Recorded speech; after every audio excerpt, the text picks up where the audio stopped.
Welcome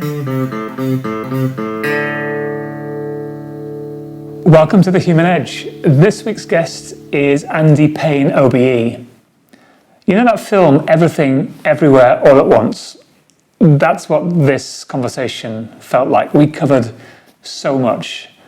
And I don't want to tell you anything about it. I want to leave it up to you to discover. I hope you love it as much as I did. And if you do, please share, please like, subscribe, all of that stuff. It will be massively helpful. Thank you. So Andy, thanks for coming in. Pleasure. When I was doing a little bit of research, last-minute research last night, I came across something that talks about the Payne effect. Nothing to do with you. It was some scientific thing, which I won't go into. But I thought, what an interesting question to ask as a starter for 10. You've had like a 30-year career in the video games industry, been very successful. 40 years. 40 years, I do apologise. So what is the Payne effect? What's your secret sauce? There is no secret sauce. So lucky, number one. Yeah. Lucky by just happenstance. You know, the whole journey into games was, it was like osmosis rather than deliberate. Yeah. And that's probably one of the things in my life that I think I can be quite thankful for, is that I've never had a major plan other than to have a good time and to try and be nice to people, but also to know what I want to do and making sure that I balance that with what's better for everybody. And in games, I've been really lucky because the industry, it was never an industry, it is now, it's billions of dollars. But it was never an industry, it was more of a kind of group of people doing things around the world, pretty sort of disconnected. And all of that, it's kind of, we've emerged. So we never had to we never had to seek permission from anybody. Yeah. If anything, we had to seek forgiveness. But what I mean by that is that it wasn't like, now it's hard to get into games, okay? It's an industry, it's billions of dollars, and it's tough, okay? But when my day, it was easy because no one knew what it was. So you just went off and did stuff. And there was a market, and you contributed to that market. And if I look at certainly the first 25 years of my career, it was like a whirlwind and fun. And it's sometimes dangerous and really stressful. But I'm lucky enough to have run my own business since 1987. So that's a long time. And I say lucky, sometimes it's nearly sent me, you know, to breakdown position. There's no doubt about that. I mean, I used to have black hair and quite a bit of it. You can see I don't have much of that anymore. But, you know, when in hell, keep moving. So secret sauce, none, other than I think just every day you've got to do something worthwhile. And if you do good work and you treat people right, you generally it works. Not always, but generally it works. And I think that's important. And you said to me off air that, so you started your first business at 21. Yeah. And since then you've never had a job. Yeah. What is a job? It's a good question. Yeah. What is a job? Yeah. Well, I think what it is part of your life that allows you to do things for nothing. So generally, not all the jobs I do, and I do loads now, are not rewarded financially. Every single one is rewarded emotionally and spiritually, but not all of them financially. So I would say a job is something you do, hopefully that you're good at, that allows you to earn some money to be able to do other things in your life that should, but don't always, make you happy. Yeah. And I think but I think our understanding, you know, in the kind of, I suppose, the economies of the West, which is a bit lazy, but our understanding of it is now being very, very challenged. That's a good thing in my view. And I'm particularly interested in how younger people, because I work with lots, how they see it and what they see. I don't think when we were kids, we didn't really have, our horizons were quite narrow, okay? There was no internet. You knew what you knew from books and from television. Television was our internet, okay? So I was very lucky, I think, that I always wanted to go and do what I wanted to do. I mean, if you ask school teachers, who are still alive, what I was like, I was difficult because I was so kind of sure of what myself. So there's a bit of an arrogance there, probably still there actually. But I decided I'm doing what I'm doing, right? Yeah. In my way every single time. Yeah. That means I'm going places, I'm doing stuff. Yeah. I always say yes to something, never say no. Like when you said to me, do you want to come do this podcast? Yeah, sure. Yeah. Well, why not? Yeah. And it's brought me to a place that I used to live when I first started my business. How crazy is that? It's like I didn't know that. You sent me the invite. Yeah. I didn't even look at it. I just thought, I sit in London somewhere, no problem. Yeah. Only yesterday, I'm thinking, Fortress Road, hang on a minute, it's round the corner. Yeah. This is crazy. How brilliant is that? So there you go. Yeah. And that is... So what's a job? That's the thing. Yeah. I mean, a job at the moment is something that gives you money. Yes. And it should give you more than money. Yeah. So it should give you reward outside of financials. Yeah. You have to be enjoying something. You have to feel a sense of achievement. You probably need some stress, but you don't need too much stress. And I often think that people sometimes, like we're sitting in a coffee shop. For me, I'm half Italian, so in our blood, me food. too. Yeah. So in our blood, food is important. Yes. Coffee's important. Wine's important. Fashion's important. Girls are important. Cars are important. Blah blah blah. Right? Football.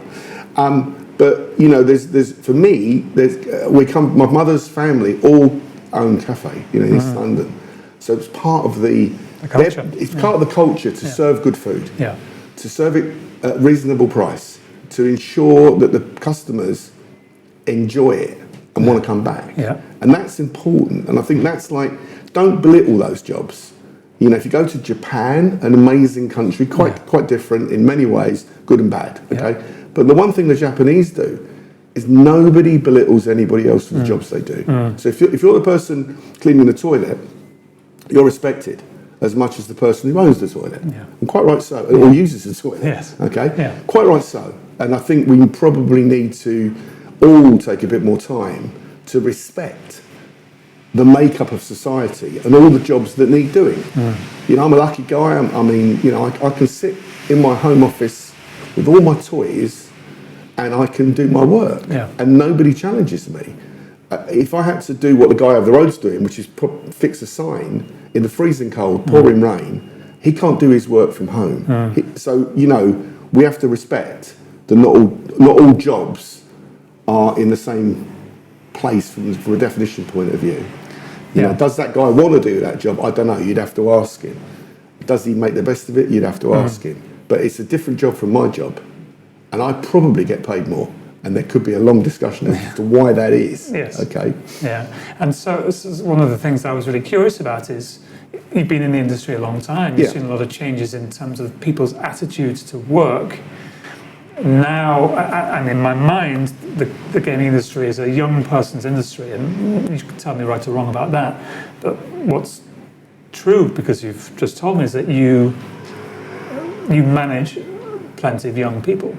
So in terms of their attitudes to work, and I'm really curious about this because I talk to other people of my kind of age, I'm 50, and they're saying, God, it's so difficult to manage young people these days, right? That's what I hear. Okay. Because I think they're trying to manage them in ways that they would want, that they would have wanted to be managed themselves, but it doesn't work like that because of the age differential. Yeah, there's a lot to unpack there, and in my view, you're absolutely right, but there's a couple of buts. So firstly, the reason why the games industry, it is a young industry, it's only been around in earnest for 45 years, not even 50 years old. So as an industry, it's young. But the key thing about games over films, over TV, over animation, over making cars, over serving coffee, is that everything changes. We're a technology business, and it changes the whole time. Yeah. So the reason that it's so refreshing is because it's so bloody tough, right? Because you have to learn all the time. If you get to my age and you haven't learned, you wouldn't be in the industry, right? So just because you're young in age doesn't necessarily mean you're going to be ideal for games. You've got to have a mind that is open. And what that means is people can't get too complacent, because if you go to Hollywood and look at the mess that they're in, I would argue it's because it's full of mainly men, mainly in their sort of 50s and 60s, who are complacent. Yeah. You know, they do a deal, they run the thing, and it's the same as always, right? And, you know, stuff changes, but it doesn't. Whereas in games, it doesn't work like that at all. So I think that has kept our industry young. Onto your point about, you know, managing. I don't understand what that phrase means, managing someone. Yeah. You know, what does that mean exactly? Telling people what to do? Who wants to be told what to do? Nobody wants to be told what to do. People need to be trusted, and they need to realise that they're going to be trusted, and that's two-way. I think there's no loyalty from companies nowadays, and that has bred disloyalty, if you like, from individuals, whether they're young, old, or senile, doesn't matter, right? So the loyalty has to go two ways. I'll tell you about one of my businesses, a company called Just Flight. We make flight simulation and train simulation. It's seemingly very boring stuff, but I've got a team of people, 27 of us, and we've been running now since 1998. So I can't work that out, but what is 36 years? Long enough. Long enough. Yeah. And we don't really have, people might challenge this who work with me. Yeah. So no one works for me. We work together. Yeah. We don't really have formal management. We don't really have that. We trust people. We're lucky because the type of work we do requires enthusiasts. So they might be trained enthusiasts, flight enthusiasts, they might be modelling enthusiasts, 3D modelers, they might be software engineers. But generally speaking, people who work with us are interested. That's really important in any job. I would argue if you go into like the National Health Service, my brother's a surgeon, pretty much everybody's interested in helping people. Yeah. And any kind of tropes about, oh God, they're all useless, please stop that discussion right off the bat. Yeah. They're not. And in fact, this morning, the previous podcast guest, it was just that. Somebody working in it. Good. And it's the point you make is absolutely true. And I think there's a lot of commentators who get disruptive because they try and box everybody in. So back to your thing about managing. You know, it's kind of, I think when I was younger, I used to read books about how different capitalist societies worked. There's a huge difference between the Germans, the French, and the British in the way that they organise business. And the British were always much more based on a hierarchical class system, to the point where, you know, the unions representing the workers and the management representing the bosses would always clash. And there's been so many parody films made in the 50s and 60s which kind of sum that stuff up. I'm all right, Jack, and all that kind of stuff. The French, much more socialist, and the worker in France, as we see with their farmers, is taken very seriously. And the French they had a revolution, right?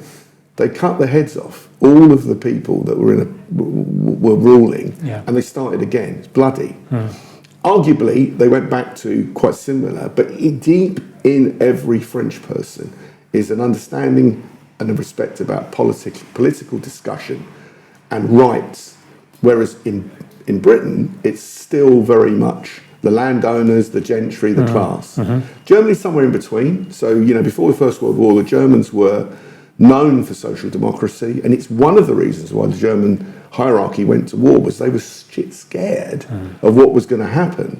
And of course, you were building towards the Russian Revolution. You know, the Russians went even a stage further. Sure. We're not talking about them today, we're just talking about the European nations. But what impressed me about how the French and the Germans organised was they had workers on boards, they had strong unions. Yes. There was an understanding that if you've got a business and your business is people, and the people make things, that the people are really, really important. Now, as machines come in more and more, that starts to break away a little bit. But, you know, it's really important. And I think it's no better sort of demonstrated in the 80s in Britain when, you know, dear old Margaret Thatcher, you know, not a massive fan, to be honest, but there you go. Dear old Margaret Thatcher did invite the Japanese in to build their cars in Britain, and they've been extremely successful. Yeah. And they brought their methodology of, sort of process, quality, they brought that, and, Nissan up in Sunderland is still one of the highest performing car plants on the planet in terms of efficiency, productivity, etc. And it took the Japanese to teach the British what to do. Yeah. Okay, and given that we were at war with those people a few years before, and the reason Margaret Thatcher brought them in here was as a bridge to Europe. But that bridge now is sadly broken because we decided we were going to do something different. So I think managing people is just, it's kind of hierarchy, patriarchy. Yeah. It's just, excuse me, really. Yeah, so let me ask the question in a different way. What do young people want? You have to ask it. You have to ask them. Well, I think everybody... What do the people that work with you tell you they want? Right. They want... this is a bit sweeping, but generally what people say is they don't want to change their jobs. They want to be respected. They want to be financially rewarded. Okay, so that's understandable. Yes. But they want some freedom. They want to be trusted. And they want colleagues that they feel that they can work with. We don't even have an HR department. Okay, I'm not saying that anything wrong with HR. We just don't need one at the moment. But maybe we will do one day. And I think there's also a critical mass in terms of numbers.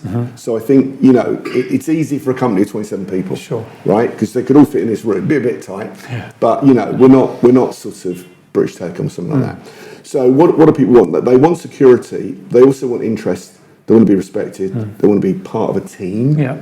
Is that any different to how it was 30, 40 years ago? No, I don't think so. But I think they're also, I think that our youngest person is probably 23 or 24, but we've also got quite a lot of old people as well. Yeah. And what's been interesting is, because we've been remote for so long, that we've seen, people that work with me have had their kids, and they're grown up. The kids are grown up, And so if they wanted to take their kids to the play, or go somewhere, or go to the dentist, we never asked. You just do it, right? And we trust you. Yeah. And generally speaking, everyone is good and rewards that. So I don't think things have changed too much, but I do think companies, the kind of companies are people, but sometimes the people in charge, almost like they don't trust themselves, so how can they trust anybody else? The kind of concept of a manager walking around, I want everyone in the office. I'm going to check what everyone's doing with their machines. Tracking all their software. It's like, what are we doing? What's all that about? Why don't you trust? Oh, you don't trust yourself. That's why. Because you think people working from home are going to be not working. Why is that then? Is that because when you go and work from home, you don't work? I don't think so. And I think we saw with COVID, it was a complete change. And COVID was bad, but there was parts of it that changed society, probably forever.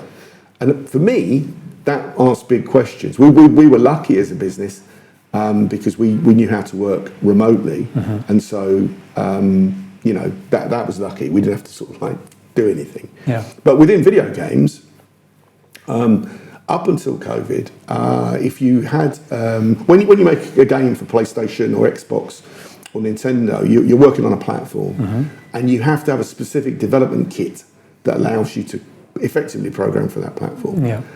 Sony, Nintendo, and PlayStation and Xbox, Microsoft were always very, very sorry. You can't have these kits anywhere outside of your studio, your office. The legal agreement ties it to that, and it's all about security. Well, that had to change quick because when companies sent everyone home, the whole industry would have closed down had we not been able to take kits and go home with them. So that blew that myth out of the water, and people fixed it. People figured it out. Now there is, being creative. This podcast would be a lot, actually better or worse, but it would be different if we was trying to do this over Zoom or Teams or something. Because we were in the same room, it just feels like there's more of a conversation. Because it is. Yeah. It's not impossible to do it on Zoom or Teams, but it's just different. Yeah. Okay. Yeah. And I think with the creative industries, if you're trying to solve a problem, it might be an engineering problem, it might be a design problem, it might be a music, sound. Sometimes it's better with your team if you're all in the room But equally, sometimes it's not. Sometimes you want to get on building some code, doing some art, and you don't want your team or the people you work with pestering you. You just want to be headphones on, eyes down. Yeah. And in truth, in video games companies, quite a lot of the character types who work in those companies who are creative will literally, if they have to go to an office, they walk in the office, they put the headphones on, sit down on the screen, and then they get up and go get something to eat, and then they go home. Yeah. And they might be on Discord or Slack all day long, tapping in or talking on Discord with their colleagues. But what we're seeing now is teams are much more distributed, and that means the barriers are coming down. So when people talk about inclusion and diversity, bringing barriers down are like in economic terms really important. So most of the big studios around the world are in most of the big cities. Yeah. Most of the big cities are bloody expensive to live in. So if you're a kid from a rural part of India, what chance have you got, really, unless you pick yourself up and move and take that chance? Well, now, if you've got the skills and the aptitude and prepared to sort of be part of a team that's remote, you can be that kid from rural Middlesbrough. It's a city, but you know what I'm saying. I know what you mean. You can be, so when we talk about distribution and inclusion, that's a really good thing. And I think we've seen that since COVID. So there's a good thing that came out of COVID, because it was global and everyone had to do the same thing pretty much at the same time. You're a big advocate for the games industry. Yeah, I am. I mean, generally, but you kind of on an organisational level, you've been the BAFTA, right, UK IE as well, and clearly there's a lot of positive stuff about the industry. What's the other side? What are the there's a lot of negatives as well. So I'd like to hear about that. Yeah, so you will have read potentially or heard that Roblox, one of the biggest games on the planet right now, they are looking at safeguarding issues, and that opens up a whole bunch of, frankly, inconvenient conversations around age appropriation. What's right? How do we check? How does this work? Social media is obviously another area of concern. And I have a 10-year-old and a 12-year-old that are... So they'll be playing Roblox and Fortnite, and Minecraft.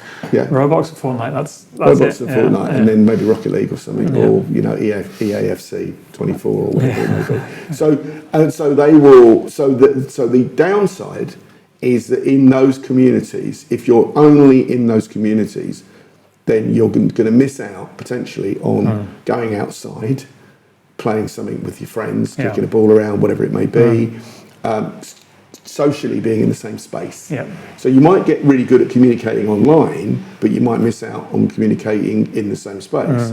So I'm imagining when you have meals, if you have meals together, there will be a propensity to be child be looking at smartphones. Yes, I mean it's phones, screens down at the dinner table. That's one of the rules. But that's interesting. So for us, it's in terms of kind of regulating. That's on the parents. It's on the parents, but it's also on the owners of the platforms and the areas that not just kids, people go into. Yeah. So there is this.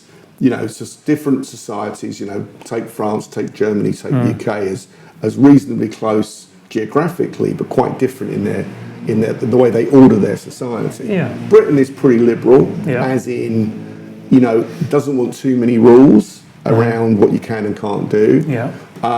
Germany's not so liberal, and I would argue that the Germans probably regulate maybe a little bit more effectively sometimes. And what does regulation in this space look like? Well, it's very difficult because number one, it's global. Yeah. So any regulation can only really be regulation for that nation state. Yes. Or in the case of the EU 27. So that starts to get quite interesting. And that's why if you look at the general data, GDPR, yes, that is a European Union thing. And that regulation around data protection, effectively the American tech companies have adopted GDPR, not because they want to, because 27 nations say that's what we're doing. Yep. And they've gone, do you know what? Let's just do that. It'll be easier. So what does regulation look like? It looks hard because technology and people will always be looking at ways of burrowing around something or finding a way. That's what we do as a species, is we find solutions.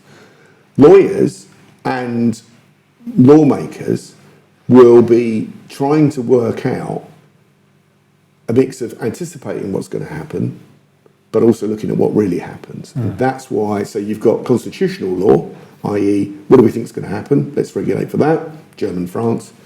Case law, UK, where it's like, we didn't legislate for this, but now we've seen that happen, we need to do something.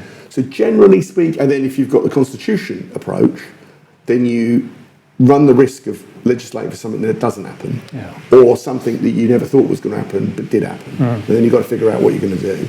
Whereas if you do the case law approach, well, you've had, something major's gone down, that then becomes the reason why the law gets made, or the law gets tightened, or it gets loosened, or whatever it may be. So what does regulation look like? It looks really hard.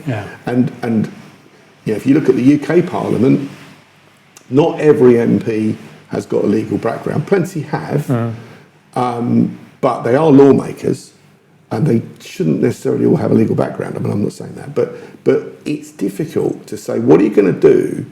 How much is too much for your two boys? Are they two boys? Boy and a girl. Boy and a girl. Yeah. How much is too much? We don't know. And the answer is going to be, it depends on the person. It depends on what they're doing. It depends what else they're up to. So nothing is nothing's written, okay?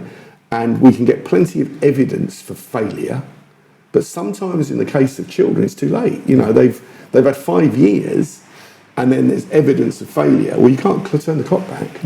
It's a bit like smoking. It's like, wasn't so good for us. Right, well, I wish someone had told us that when we all started smoking, whatever it may be. Vaping is probably a good example. We don't know with vaping. What we do know is it's probably better than smoking. But what we found is that vaping comes along as an alternative, safer version of smoking tobacco. And by the way, our engineer over in the corner, I know is a vapor. Right, but I'm not being judgmental about this. I know you're not. So the point is, as an unexpected consequence from this, unintended consequence, pretty much every school, everywhere, vaping has become a thing. Why? Because it's quite cool, because it's fashion, because there's flavours, gear, stuff, as in look at this one, looks amazing, this one doesn't look amazing. So that suddenly, you've got a whole bunch of youngsters who are now vaping, and if it stops them smoking, possibly that's a good thing. But we don't really know. So how do you legislate for that? So what do the politicians do? They go, I know, we'll get rid of the disposable vapes on a kind of environmental ticket, which is fine, because making all this stuff and just chucking it in landfill is mad. So that's the first stage, but they're busily trying to find evidence of health concerns. How do you find evidence? Generally when people die, right? So we're going to have to go through a whole bunch of stuff in order to see whether vaping should be more regulated than less regulated. I don't know, I'm not an expert. So when it comes to video games, and probably social media, we don't really know what is enough. So, you've got kind of tropes like, for example, when I was a small kid, not even small, if I was told that I was an avid reader, by the way, I wasn't, right, that was seen by society to be a good thing, because, monks read, and the Bible, and the Quran, all this kind of stuff, all books. If Andy Payne is like constantly being cited as an avid television viewer, which I was, then it's like, TV's really bad for you. Well, I learned most of what I knew from television, and from BBC, watching wildlife programmes. I'd never got any of, where I come from, that's like, what wildlife? What a kind of a dog and a cat on the street? That's about it, okay? Maybe a horse if you go racing. The odd fox. Yeah, maybe. Well, nowadays in London, in the old days, you never saw a fox in London, but now you do, loads. But the point is that there's societal sorts of judgments that reading is good, TV is bad, video games bad, social media bad, playing rugby, it's great, good for you. Until you suddenly think, well, how many people are getting injured by neck injuries, back injuries, because brain injuries. Because rugby, when I was at school, you know, it was a mix of big blokes and usually fast blokes, and the big blokes could never get the little blokes, and the big blokes kind of went at each other like bouncing around with each other. Now everyone's big, everyone can run 100 metres in sort of 12 seconds, so the impact at 15 and 14 years old is enormous, but still seems to be a good thing. You know, sport, it's very physical, and it is probably a good thing until you suddenly get a huge amount of injuries, and then the evidence potentially says we need to get hold of rugby because it's getting out of hand. And then what do? Well, do they have weights? Do they, you know, it's like boxing, do you have different weights? How are you going to regulate around that, right? Yeah. And it's the same with video games and social media. It's about educating people that there's got to be more to how you live your life. But it's very difficult because we all want to do things that we're good at because it makes us feel good. It comes back to being, you know, what do you mean by a job? Well, you kind of want to do something you're good at and you can get appreciated for because you're good at it. And we're all taught, you know, be great to get a gold medal, be great to get an England cap at football or something, all of this stuff. And it's all about that being the best. And if you're generally going to have to be quite good at something. So if you're telling somebody to get something good, to be good at something, you've got to spend time on it, then if you then say to them, but not too much time. So if you play League of Legends and you're 13 or 14 years old, you know, you play League of Legends or you play Dota 2 or something like that, generally speaking, you're going to have to invest a lot of time to get good at it, right? And when you get good at it, you want to stay good at it because you've spent all that time, you've enjoyed it, you've got a community around you, and you can make your mark. If someone else comes out with a bigger game or a different game that competes with League of Legends, as a League of Legends player, by the way, I'm not, but, you know, as a League of Legends player, you're going to go, so I'm now going to start on a level playing field with everybody else for a new game, which I don't really know. But over here, I'm really good at it. So it's the same video game, same as sport. You know, people say, oh, you're a gamer. Well, what does that mean? Am I a sports person? Yeah, I watch sport, I play sport. But you can't be good at every single sport. You can be natural at it, but you can't necessarily be good at it because you haven't got time to get good at it. So, you know, how many times do you see a professional rugby person being a professional footballer, being a professional cricketer? Nowadays, none, because they've got to get good. And it's the same with games. So, you know, you've got this diametrically opposed problem in that to get good at something, you've got to spend a lot of time. But if you spend too much time, you're doing too much and you need to do less. And is that ever a kind of, I don't know whether you call it an ethical dilemma, but in order to be good at a video game, you have to spend a lot of time, which means a lot of time staring at a screen indoors. Maybe there's an online community, but you're not with people in real life. So how do you wrestle with that when you're... Well, so if you're designing games, one of the biggest challenges morally is you want people to play your game. Of course. So guess what? You design it so they play. So you are literally trying to figure out how do you get the endorphin buzz in your head by giving people You're creating an addictive experience. You are, right? And we can dress it all up with different language, but you're basically, people talk about immersive and compelling or addictive, okay? But you're saying, one more go. Fortnite is brilliant at that. Yes, it is. And you know what? More power to it for being that good. The difficulty when you're doing it is, as I say, when's enough? And then you start to say, I'll tell you what we need to do. We need to stop players playing too much. And then you get told, well, that's communism, or it's the nanny state, or something like this. It's a bit like the gambling industry.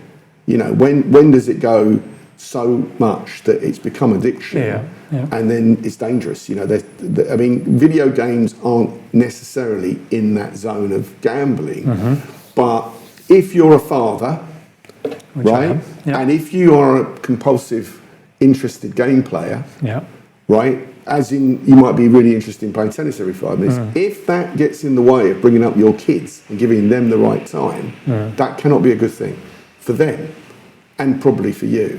But if you can't see that because you believe playing that game makes you happy, and then if you're happy, your kids are going to get a bit happy. You know, I'm not a psychologist. So, you know, I'm not coming at it from the perspective of a dad. I'm coming at it from the perspective of a young person. It's challenging because we want to, because all humans have got the greed gene in them, whether they like it or not. We want to make our games the ones that everyone wants to play. Yes. And with flight simulation and training simulation, people laugh at me and say, well, who on earth wants to fly in real time between, London Heathrow and Hong Kong? Loads of people do. Let them get on with it. Yeah, right? that's a long flight. That's a long flight, but that's what they want to do. Yeah. They want to. They don't. It's not a video game experience. It's a simulation experience. Yes. And that's. So we have to make that experience the best it possibly can be by being authentic. Yeah. Because the kind of customers that we've got are going to be looking at every rivet on the aircraft and every dial and saying that's not right. So when you're making something like that, or other games which are addictive, are you thinking, yes, I'm making this addictive deliberately because I want this to be successful, I want it to sell, and I'm going to have to rely on the discretion of the parents or whatever it might be, the gamers themselves, to find the balance in their lives in order that they see the outside world, hang out with their mates, ensure their kids are, is that the thought process? And truthfully, I think it's very difficult because you're trying to make something that's commercially successful in order to pay the money to keep the business moving and make a better life for yourself. Yeah. If that is at the expense of other people, that's problematic. So, whilst people like me might sort of look down on those who work in the tobacco industry, for example, or even the gambling industry, then I might look down on them, but I have to think, hang on a minute, are we doing anything different? I don't know. I just genuinely don't know. I think all companies, all individuals don't know when it's enough. Yeah, it's like money. Can we sell some more of this? Can we get some more money? To do what with? But that's the human condition. That's what we wrestle with. We should be making an entertainment product. Entertainment product should leave people happy, not frustrated or stressed. I would say in our little world of flight and train simulation specifically, we're not giving people too much to stress about. We're not saying one more go. They're much more likely to be laying it out and going, I'm going to spend the next 6 hours driving trains because that's what I want to do. Not, I need to come off this now to look after the kids or look after my nan or whatever it may be. So, but it's a very fine line, okay? And games designers, their job is to make the game just one more go, and that's what so many great games do. It's like, I just have one more go. One more. And I don't want the. And that's food manufacturing, and that's like everything. That's right. Until there's a point when your body or mind says no. But that's generally when it goes wrong. And that's generally too late. So if you eat, Pringles, which is the worst ultra-processed food on the planet. I don't care what anyone says. If you eat that stuff day in, day out, you're going to have a problem. You really are. And that stuff's been designed to be addictive, soft and easy, right? So you're going to have a problem. And I don't want the audience to think that, from my perspective, gaming is always bad. Can you talk a little bit about Special Effect and GamesAid and what the genesis of those companies are and what they do? So they're both. So Special Effect is a charity, and GamesAid is a charity.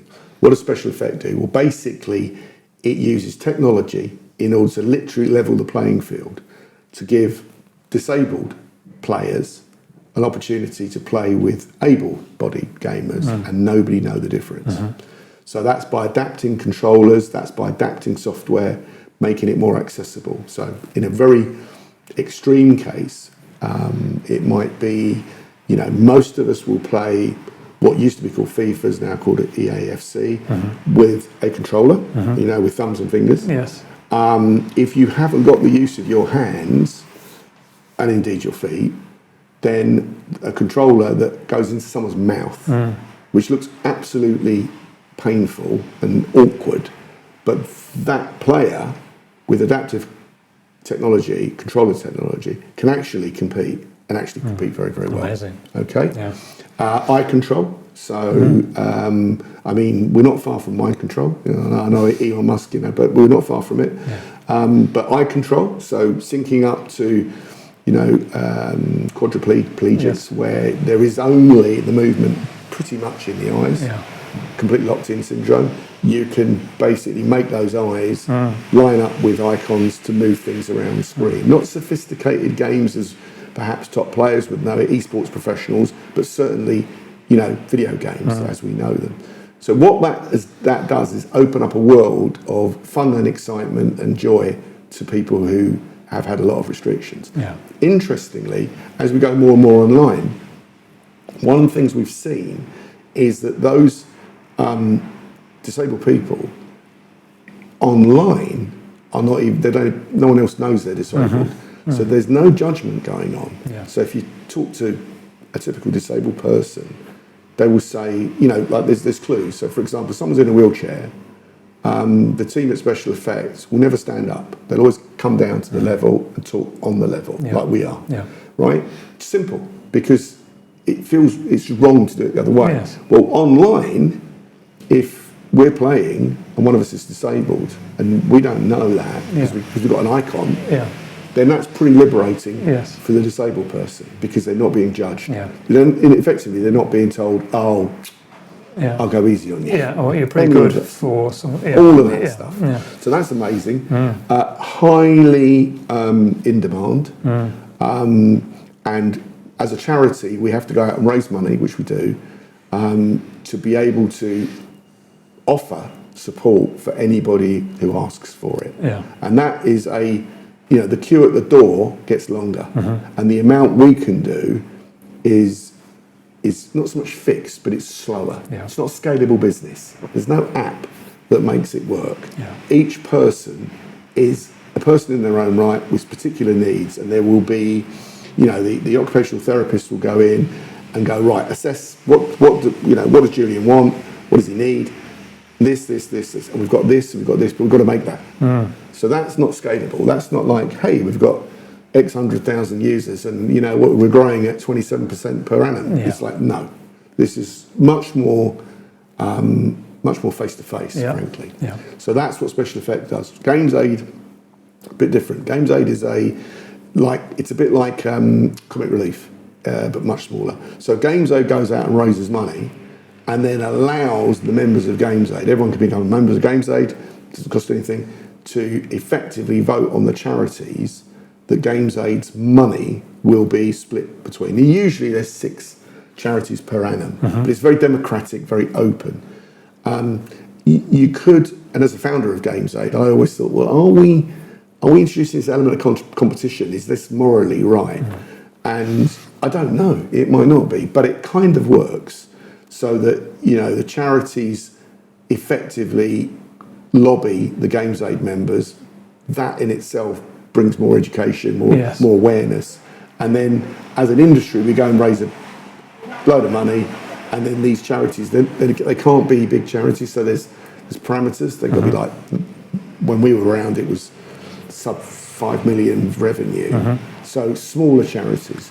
And I would defy anybody, anywhere, to ever say any of these charities were better or worse than anybody else, because they're all good causes. And they've all got the same problems of raising money, doing their administration, figuring out what they've got to do for the charity commission. In amongst the world where everyone's trying to raise money, everyone's trying to do something for something.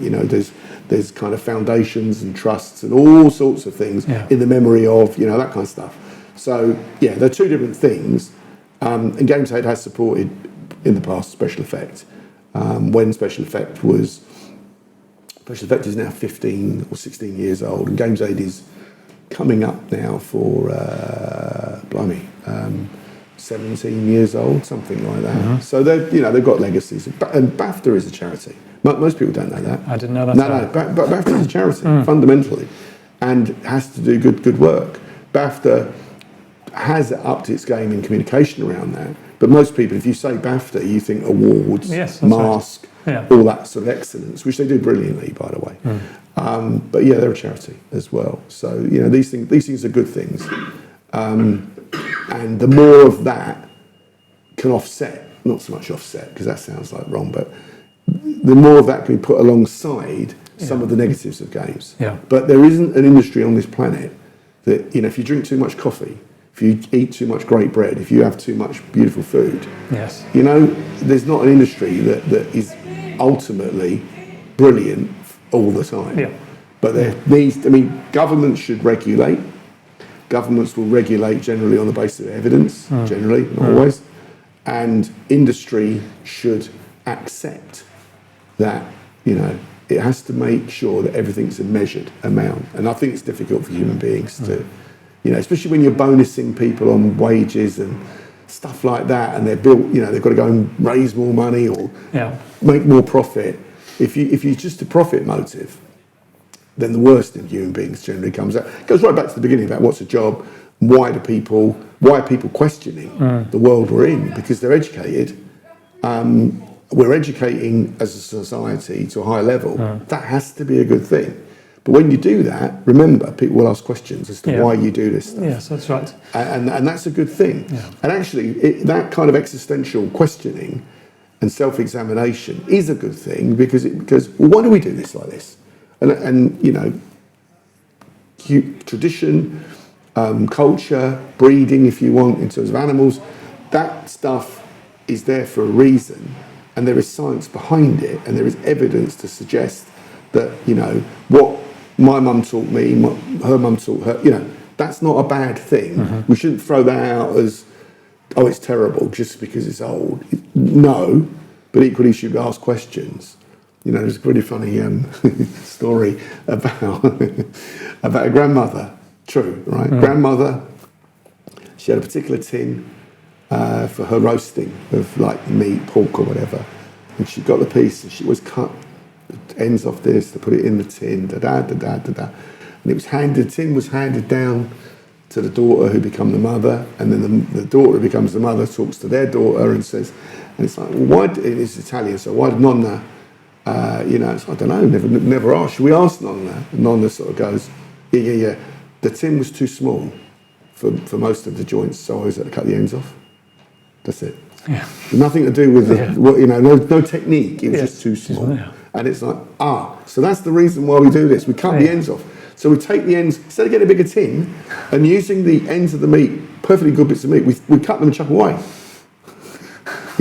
Why? Yeah. So there's a questioning of the traditional means.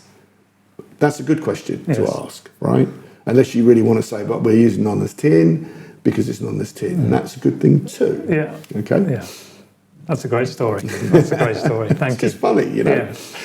I want to change tack a little bit and talk more about your journey kind of personally. And you said at the outset that, long entrepreneurial journey, and there have been points which have taken you to the brink. Yeah. And I want to kind of explore some of them with you now.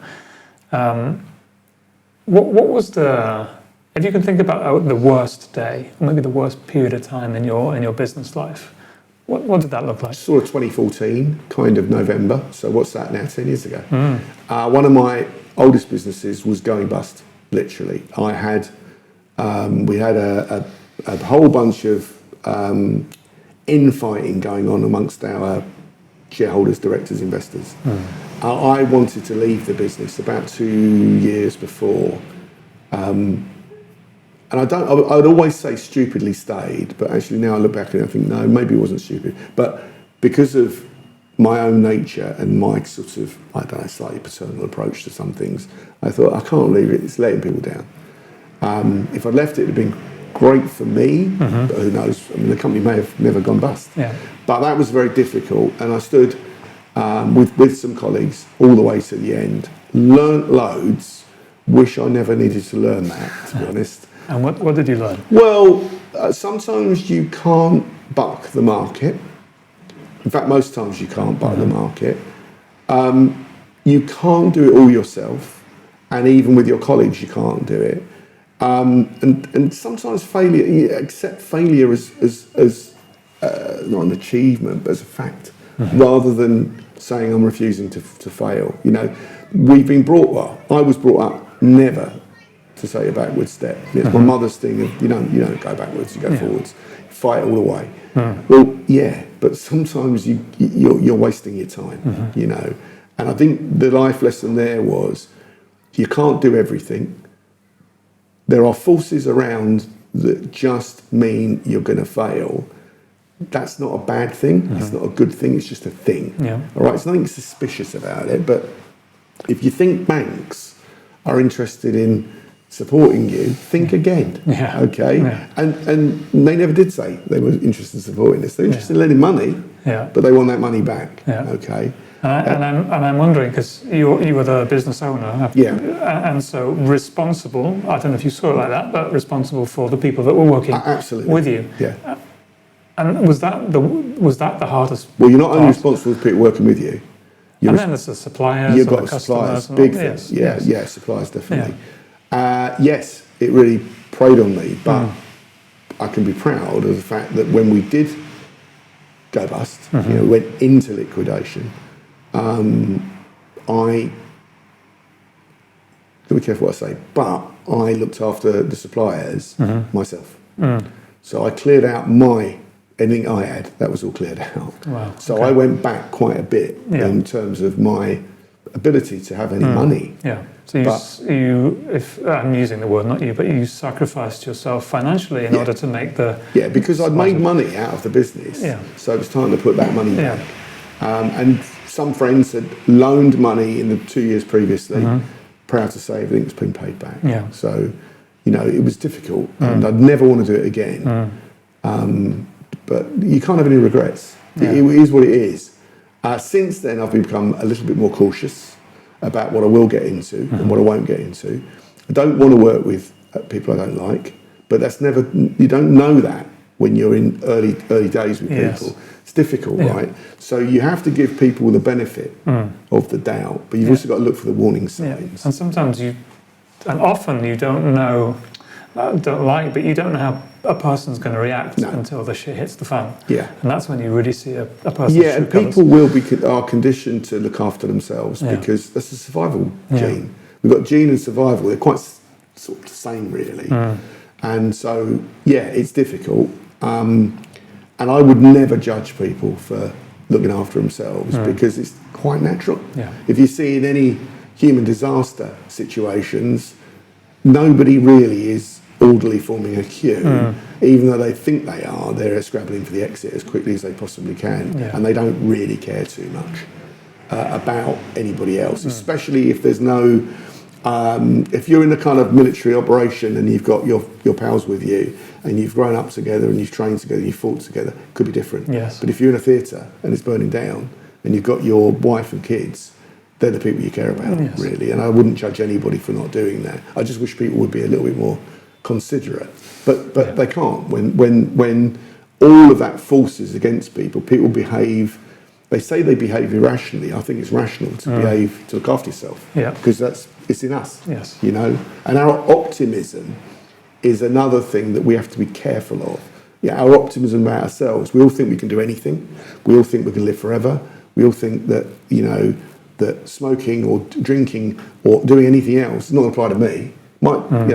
That guy might have type 2 diabetes and lost his leg, but he's not me. He was nowhere near to complete different body shape. But you're drinking as much and eating the wrong food. Yeah, but I'm okay, right? So all of that, people have got this natural optimism. It's a good thing because we don't want to be surrounded by pessimists. But in business, sometimes you've got to take a realistic view because the decisions you make, you're going to be judged on. Any business is a mix of the opportunities available, the resources that you've got, which not just money but people, and then the decisions you make. The first two, opportunities, that's up to you to figure out where they are and figure it out. The resources is up to you to make sure you've got them. But decisions are where people fall down because no decision is not a decision. Decision to say no is a decision. Yes. Okay. And a decision to do nothing is a decision. It is, as long as you take that decision rather than hiding. And I think all of that mixes up to make it interesting. And that's why economists at the moment still don't get it right because they just don't understand that they don't model how people are going to behave. If you mark a price down, doesn't necessarily mean everyone's going to understand it and want to flock to buy it. If you mark a price up, doesn't mean everyone's going to say, no, it's too expensive. There's all sorts of other factors involved. And we saw that in COVID, the behavioural scientists sort of came into their own really because they were all surprised how, certainly in the UK, in the first lockdown, how everybody was, reasonable about it. I mean, they were all worried Yeah. that people were going to go crazy and there'd be sort of like, you know, a zombie apocalypse. And it didn't happen. As it went on, things started to break down. But that's normal. Yes. But, you know, it just didn't happen. So I think reasons to be cheerful somewhere. Yes. So when you were going through that period in 2014, how did you get through it, and how did you bounce back from it? So 3 things. Number 1, you support network around you. Friends, but family, wife, very, very important. Yeah. Never ever judges, always supports. Very, very important. Second thing, belief. So you got to feel like you're indestructible. Just what I've just been talking about. Right? Yeah. You got to think, no, Yeah. we're not having this. And third thing for me, I also had other businesses, right? So although one of my loves died, I had other things that I was also, my validation was other things doing quite well. Yeah. Now, I also say to myself quite often, Andy, you know, nobody knows exactly what you do because you're here, there and everywhere. That is not necessarily a good thing. People need to know where to stand. So when you're responsible for teams or you're part of a team, it's very difficult to say, well, on Monday, I'm in your team, but later on, I'm somewhere else. Yeah. That's really difficult for people to get their heads around. And I think that is, I haven't been able to come up with a solution to that, but that was a factor because it wasn't the only, you know, I could be philosophical about going bust because I had other things running. If it was the only thing in my life, it would have taken time to rebuild. But I'm the person who's always got options going on. Yeah. One of the things I enjoy is not doing it for money, because then you can't argue about money or not get paid. Yeah. Then you decide when you want to stop helping. Yeah. Or someone else decides. They just say, no, sorry, we don't want you helping us anymore. Yeah. Are you able to do that because you have some money behind you? Yes and no. So I don't think I'm insecure enough to think I need to have X million quid at any one time in the bank. I don't. I've got something to save me. But I've always had a belief that, you know, my dad said to me, never chase the money, let the money chase you. And that's how I work. So because I don't have an extravagant lifestyle, I've got a very nice, comfortable life and I do what I want within reason. But because I don't have to be seen to be a high roller, because I'm not, doesn't mean I don't need that shit. Yeah. Also not having kids. I don't have kids, right? So it's completely different from everyone else. If you've got children, it's time intensive, expensive, it's time intensive. You know, there's a whole loads of factors. The more you've got, the more factors you've got. I don't have that. So that makes it much easier for me to say, just me and my wife, what have we got? You know, I always knew the game was to make enough money to be comfortable, to get to a point to then spend it all before you're dead, because there's no pockets in the shroud. Right? And that's a game that we don't know, do we? Yeah. You know, people say, like, wouldn't it be great if you knew when you're going to die? No, absolutely not great. I mean, can you imagine it? They're out there, in here, everyone be fighting. Yeah. Why? Because all he's going to die tomorrow. He knows it. It's no good to anyone. So, yeah, I mean, I think we're in a... We know enough. We don't need to know too much. Yeah, and you mentioned just as you were talking about one of my favourite words for this podcast, which is insecurity. Yeah. And it's something I'm fascinated about. Trying to kind of show the audience through my guests that you may be successful. My guests may be successful, whatever that means. Yeah, whatever it means. That's right. But they are no different to everyone else. They have the same insecurities as everyone else. So, what are yours? Blimey. I don't know.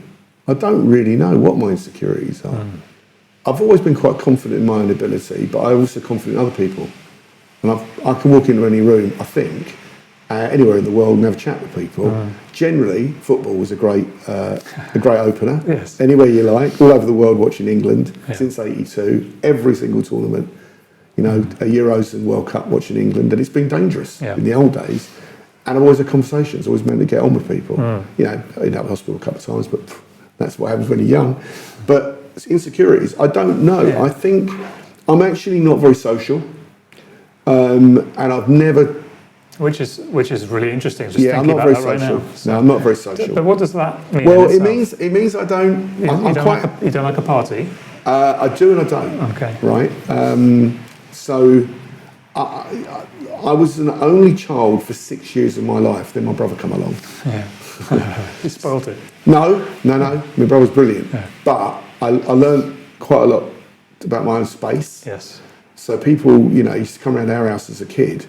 I'd have my toys in boxes. That's it. They're in boxes. Kids would come around. It's like, oh no, didn't touch my toys. And my toys, they're in boxes. Leave them. And I've still got that stuff. Yeah. And I was quite able to sort of just amuse myself. I make things, models. Yes. Write stuff down, watch TV on my own. I can remember my mum, still today, still alive, she says to me, you used to watch a programme called The Prisoner. I said, yeah, one of my favourite programmes. She said, you were like 8 years old. Yeah. We didn't understand it. I said, you probably still don't understand it. And she goes, but we weren't allowed. We'd come in to watch it with you and you'd go, because then you had to take it all in the moment. There was no recording, no nothing, never see it again. And so I like my own space. I'm very happy to be on my own. But I do like people, but not too much. Yeah. So insecurity-wise, small talk. Like we're going to be, I want to talk football, I want to talk music, I want to talk fashion, or politics or something like that. But there's a depth in your conversation. I need time for it. Yeah. It's not So like light. Yeah, if you want to talk about football, I want to talk to you for hours about it. Yeah. Only if you want to talk football. Yes. But then we're going to get deep into it. Yeah. Rather than, people going, my wife's brilliant. She'll work the room. She's a brilliant networker. Yeah. That means that she can go in anywhere and she's hold her own. Well, that's not me. Yeah. I'm completely. So insecurity is that, oh, fuck. Yeah. What do I need to do this for? Yeah. So it's interesting. You're making me think of a story. Do you know Simon Sinek? Yes. Yeah. So he tells a story about, I think the context of the story was about, can introverts be great leaders? And he says, he said to the audience, I'm an introvert. And they all laughed because, he's got a larger than life personality. He's very confident. But he says, no, it's true. What does that mean? It means that large gatherings, parties, for example, really drain me. Yeah. And he said, I always go to parties with an extrovert. Yeah. So someone like your wife. Yeah. They're working the room. They'll do the work. And I'm at the back of the room eating the cheese. That's me. So, I'm at the back eating the cheese. Yeah. That's me. And also, so one of my observations about myself is that, in a busy social situation, I want to talk detail, and you get talked over. Right now, I'm not a weak character, but I'm also not going to have a row about it. But it's like, hang on, I just want to make this point. Yeah. And then you realise the people you're making the point to, they're not listening. Yeah. They're not interested. And in fact, there's no point in having that conversation. We talked about friends earlier. They've gone down a rabbit hole of the internet. It's like, there's just no point in me going there. Yes. They've made their mind up what works for them. It's not for me to even try to pull them out of that mess and go, you know what, you've got a pretty decent life. I think you still need to start appreciating that, because that all gets preachy and, woke and liberal and urban and all this kind of stuff, which are all these pejoratives that get chucked at me. Yeah. Insecurity-wise is definitely social situations. I've got something to do tomorrow night, and I'm already dreading it. It's like an hour and a half in the American embassy, blah, blah, blah. And I was like, why the fuck did I say I wanted to go to this? Yeah. And the reason is because I got invited and I thought, would it be wrong to say no? But I'm already thinking, what am I going to talk about? Nothing, And the question I love to end the podcast on, I think we've kind of just answered. It's called the human edge. So the last question is always, what's your edge? Where do you feel most uncomfortable? Maybe where's your area of growth? Well, most uncomfortable anywhere in water. I hate swimming with a passion, and I hated it at school. It's the only sport I was really bad at, like horrible. I don't like it at all.